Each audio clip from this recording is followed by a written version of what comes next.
Hello students, this is Rukaiya Khatun, teacher of Freshbird School. Today I am going to teach you Peace and Harmony with Yoga. Chapter 2, The Farmer's Wife and a Crow. So basically इस chapter में ये है, एक farmer रहता है और उसकी wife रहती है. फार्मर जो है वो वेजिटेबल ग्रो करता है और उसकी वाइफ मार्केट में ले जाकर सेल करती है. और उस फार्मर की वाइफ के पास एक हॉर्स भी रहता है जिसके थ्रू वो मार्केट जाती है और वापस घर आती है. और वेजिटेबल सेल करने के बाद जो भी पैसे उसे मिलते थे, जो भी प्रॉफिट होता था, उससे वो बहुत सारे एग्स खरीदती थी और वापस घर लेकर जाती थी. और उस दिन उसके साथ एक इंसिडेंट हो जाता है. जब वो वापस घर जाती है तो उसके साथ एक इंसिडेंट हो जाता है. तो देखते हैं क्या है इस चैप्टर में और एंड में क्या होता है. Okay. Once upon a time, there lived a farmer and his wife in a village. The farmer grew vegetables on his farm. His wife sold them in the market. One day, the farmer's wife went to sell vegetables in the market. The money which she earned from selling the vegetable, she bought some eggs. Then she sat on her horse to go home. She carried the basket full of eggs in her lap. She was very excited with the profit made during the day. The farmer's wife was. So एक दिन क्या होता है, एक farmer रहता है और उसकी वाइफ रहती है. फार्मर जो है वेजिटेबल ग्रो करता है फार्म में और उसकी वाइफ मार्केट में सोल करती है. और एक दिन क्या होता है, फार्मर की बीवी वेजिटेबल सेल करने के लिए मार्केट जाती है और जो भी पैसे उसे अर्न करती थी वो वेजिटेबल सेल करके उससे वो एग्स खरीदती थी.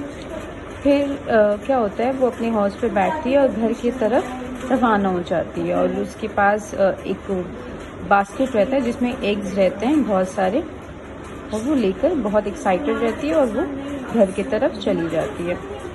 और जब वो अपने हॉर्स को राइडिंग कर रही होती है, वो बहुत कुछ ड्रीम करती है और बहुत कुछ उसके दिमाग में चलता है.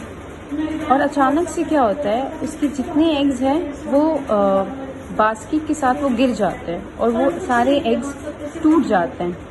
तो फार्मर की बीवी बहुत ज़्यादा सैड हो जाती है और वो एक क्रो को ब्लेम करती है जो ट्री के ब्रांच पे रहता है. और वो जोर से चिल्ला रहा होता है, उसको चिल्लाती है, फूल तुम्हारी वजह से, तुम ऐसी आवाज़ें निकाले, तुम्हारी वजह से मेरे सारे एग्स जो है वो गिर गए और तुम्हारा आवाज़ इतना गंदा है कि तुम्हारी वजह से हम डर गए और मेरे सारे एग्स ब्रोक हो गए. तो वो क्रो उस लेडी को ये रिप्लाई करता है कि मैम, मेरी कोई गलती नहीं है, आप ही अपने हॉर्स को राइडिंग अच्छे से नहीं कर रही थी, इस वजह से आप अपने ड्रीम में भी खोई हुई थी और आप खुद के वजह से आपके सारे एग्स ब्रोक हो गए और आप मुझे फॉल्ट नहीं दे सकती, ये मेरा फॉल्ट नहीं है.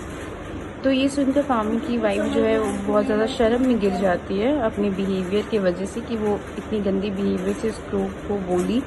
और फिर वो अपनी गलती के लिए गलती उसको रियलाइज़ होता है और वो क्रो से माफ़ी मांगती है. सो इस स्टोरी से हम लोगों को ये समझ में आता है कि अगर हम लोगों से कोई गलती हो जाती है तो हम लोग को तुरंत उसके लिए सॉरी बोलना चाहिए, अपॉलॉजी करना चाहिए, क्योंकि अपनी गलतियों की माफ़ी मांगना सही बात होती है. हम लोग कभी किसी को ब्लेम नहीं करना चाहिए. अगर खुद की गलती हो तो खुद की गलती माननी चाहिए, दूसरे को ब्लेम नहीं करनी चाहिए और खुद की चीज़ों पे ध्यान रखनी चाहिए. अगर आप किसी को बुरे तरीके से बात करते हो या किसी को बुरा फील करवाते हो तो ऐसा नहीं करना चाहिए, ये बुरी बात है. और उसे तुरंत ही अपॉलॉजी करना चाहिए, उसे माफ़ी मांगना चाहिए. होप स्टूडेंट आप लोगों को इस स्टोरी से बहुत कुछ समझ आया होगा और आप लोग भी इस चैप्टर को रीड करोगे. Thank you student, bye bye.